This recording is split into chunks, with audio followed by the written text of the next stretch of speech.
সালাম ফিরানোর পর আল্লাহু আকবার নাকি আস্তাগফিরুল্লাহ কোনটা বলতে হয়?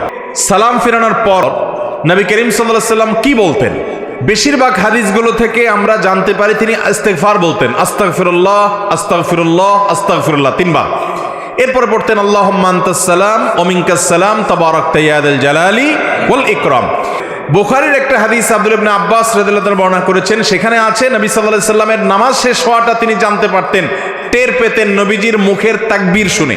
এই হাদিসের আলোকে অনেক উলামায়ে কেরাম বলেন তাহলে সালাম ফেরানোর পর প্রথম তাকবীর বলতে হবে, যেহেতু তাকবীর শুনে সাহাবী বুঝছেন নামাজ শেষ হয়েছে, এরপর তিনবার ইস্তেগফার বলতে হবে। এটা একটা গবেষণা এই হাদিসের আলোকে।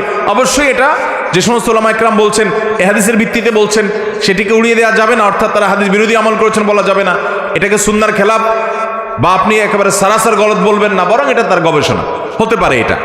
আবার যে সমস্ত উলামায়ে কেরাম মনে করেন যে না ইস্তেগফার দিয়ে পড়তে হবে, কারণ সমস্ত হাদিসগুলোতে ইস্তেগফারের কথাই বলা আছে। যে হাদিসে আল্লাহু আকবারের কথা বলা আছে ওই সাহাবী আবার বুখারীতেই বর্ণিত হাদিসে নবী সাল্লাল্লাহু আলাইহি ওয়াসাল্লাম সালাম ফেরানোর পর ইস্তেগফার পড়তেন, সেটা বর্ণনা করেছেন। তাহলে এক জায়গায় ইস্তেগফারের জায়গায় তাকবীর একই লোক বললেন যে তাহলে কিভাবে?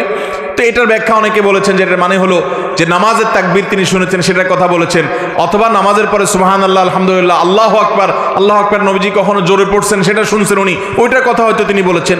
এভাবে সমন্বয় অনেক মুহাদ্দিসগণ করে থাকেন। তাহলে বেশিরভাগ হাদিসের দিকে তাকালে আমরা দেখি সালাম ফেরানোর পরে ইস্তেগফার তিনবার এটার কথা বলা হয়েছে, আর এই হাদিস থেকে বোঝা যায় তাকবীরের কথা বলা হয়েছে। কেউ যদি তাকবীর এবং ইস্তেগফার দুইটাই পড়ে ইনশাআল্লাহ বিইذনিল্লাহ তিনিও সওয়াব পাবেন, সুন্নাহর উপরে আমল করেছেন, হাদিসের উপর আমল করেছেন। আল্লাহ তাআলা তৌফিক দান করুন।